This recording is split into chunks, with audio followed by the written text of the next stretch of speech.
क्या आपने कभी महसूस किया है कि घर में अचानक से परेशानियां बढ़ जाती हैं? कभी पैसों की कमी, कभी सेहत की समस्या, तो कभी परिवार में झगड़े और कलह। शास्त्रों में कहा गया है कि इन सब का कारण केवल हमारे कर्म ही नहीं होते, बल्कि हमारे पितरों की इच्छाएं भी हो सकती हैं। हर साल एक खास समय आता है जब हम अपने पूर्वजों की आत्मा को तृप्त कर सकते हैं और उनका आशीर्वाद पाकर जीवन की कठिनाइयों से मुक्ति पा सकते हैं। इस समय को पितृपक्ष कहा जाता है। आज हम आपको बताने वाले हैं कि पितृपक्ष क्या है, इसका महत्व क्या है, साल 2025 में पितृपक्ष कब से कब तक रहेगा और वे कौन से उपाय हैं जिन्हें करके आप अपने पितरों को प्रसन्न कर सकते हैं। तो आइए शुरू करते हैं इस अद्भुत और पवित्र यात्रा को। पितृपक्ष, जिसे श्राद्ध पक्ष भी कहा जाता है, हिंदू धर्म में पूर्वजों को स्मरण करने और उनकी आत्मा की शांति के लिए मनाया जाने वाला विशेष काल है। ये 16 दिन का समय होता है जिसमें हर दिन किसी न किसी तिथि को श्राद्ध, तर्पण और दान का महत्व बताया गया है। पौराणिक मान्यताओं के अनुसार गरुड़ पुराण और महाभारत में लिखा गया है कि पितृलोक में रहने वाली आत्माएं इस समय धरती पर आती हैं। वे अपनी संतान के कर्म देखती हैं और यदि उन्हें तृप्ति मिलती है तो वे आशीर्वाद देकर लौटती हैं। यदि उन्हें तृप्ति ना मिले तो माना जाता है कि घर परिवार में बाधाएं, रोग और कलह बढ़ सकती हैं। पितृपक्ष हमें ये याद दिलाता है कि हमारी जड़ें हमारे पूर्वजों से जुड़ी हैं। उनकी आत्मा की शांति ही हमारे जीवन की समृद्धि से जुड़ी होती है। वैज्ञानिक दृष्टिकोण से देखें तो मानसून के बाद ये समय आता है जब लोग फसल कटाई से पहले धरती, पेड़ पौधों और जल स्रोतों के प्रति आभार व्यक्त करते हैं। इस समय दान और भोजन बांटने से समाज में संतुलन और सहयोग बढ़ता है। अब बात करते हैं साल 2025 की। साल 2025 में पितृपक्ष की शुरुआत रविवार 7 सितंबर 2025 से होगी और इसका समापन सोमवती अमावस्या 21 सितंबर 2025 को होगा। यानी कुल 15 दिन का ये पवित्र काल होगा। इन दिनों में लोग अपने पूर्वजों के नाम से तर्पण, श्राद्ध और पिंडदान करते हैं। गया, वाराणसी और उज्जैन जैसे पवित्र स्थानों पर हजारों श्रद्धालु अपने पितरों को तर्पण देने के लिए पहुंचते हैं। शास्त्रों में इसके पीछे गहरी कथाएं भी मिलती हैं। महाभारत की कथा के अनुसार जब कर्ण की आत्मा स्वर्ग में गई तो उसे सोने चांदी के बर्तन और भोजन मिले। उसने भगवान से पूछा कि मुझे अन्न क्यों नहीं दिया गया। तब उत्तर मिला कि जीवन में तुमने दान तो बहुत किया, लेकिन कभी अपने पितरों के नाम से अन्न का दान नहीं किया। इसी के बाद कर्ण की आत्मा को तृप्त करने के लिए 16 दिन का विशेष काल तय किया गया, जिसे आज हम पितृपक्ष कहते हैं।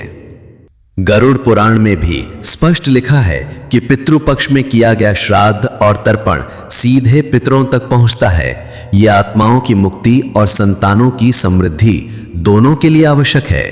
तो आपने देखा कि पितृपक्ष केवल एक धार्मिक रस्म नहीं, बल्कि हमारे जीवन और कर्म का अद्भुत संगम है। अब सवाल यह है कि इस दौरान हमें कौन से उपाय जरूर करने चाहिए ताकि हमारे पितृ प्रसन्न हो और हमें उनका आशीर्वाद मिले। आगे हम विस्तार से आपको बताएंगे कि कौन से 10 उपाय करने चाहिए, किस दिन कौन सा काम करने से विशेष लाभ मिलता है और किन कामों से पितृ नाराज हो सकते हैं। तो जुड़े रहिए हमारे साथ।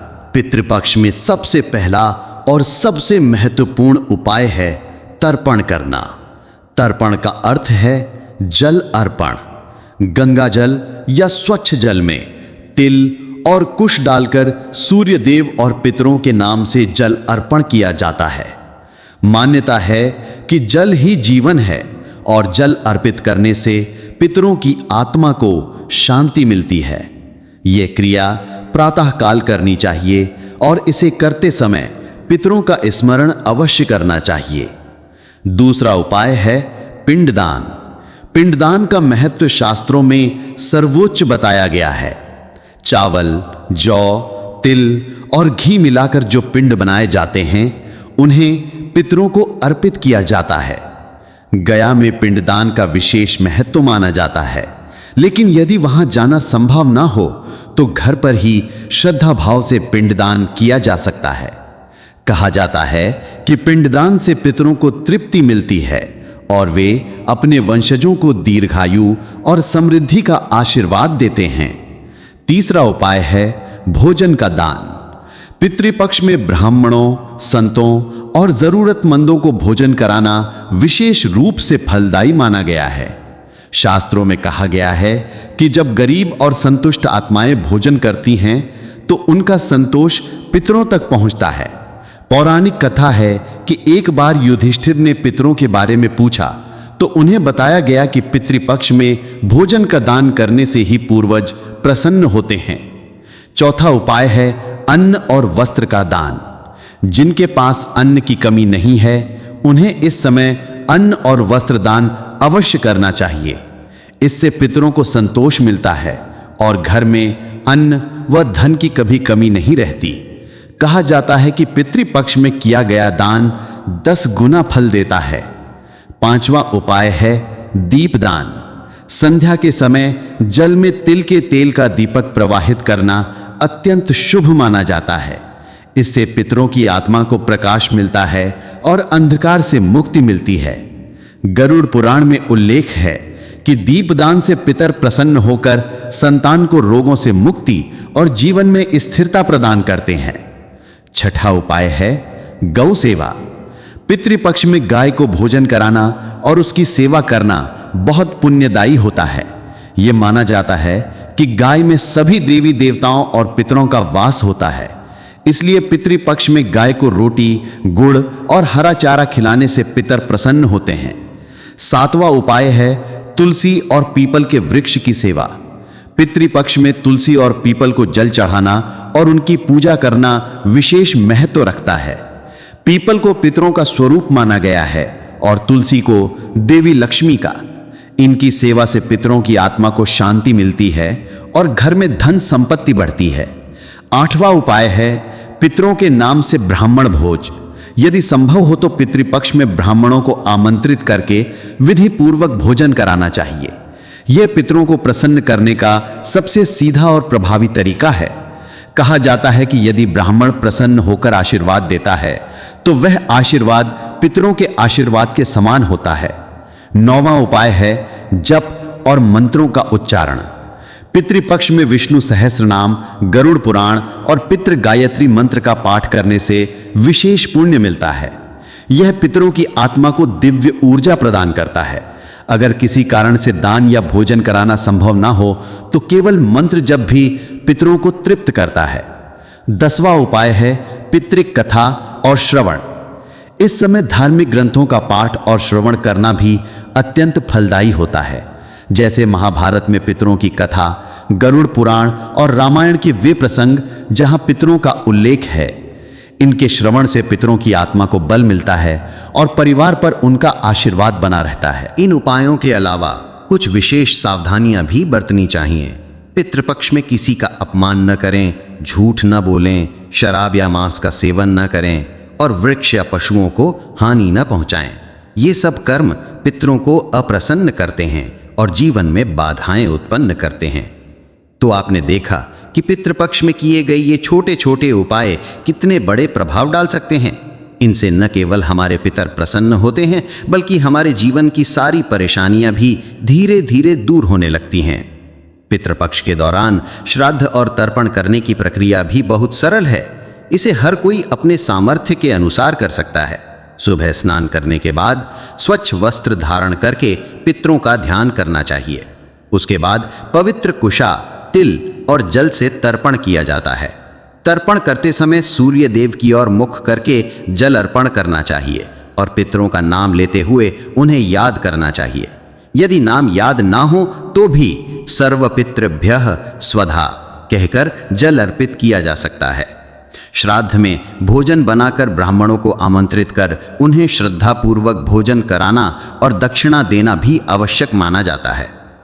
हालांकि अगर कोई व्यक्ति ब्राह्मणों को आमंत्रित न कर पाए तो जरूरतमंदों, गरीबों, गौ माता और जीव जंतुओं को भोजन कराने से भी पितर प्रसन्न होते हैं।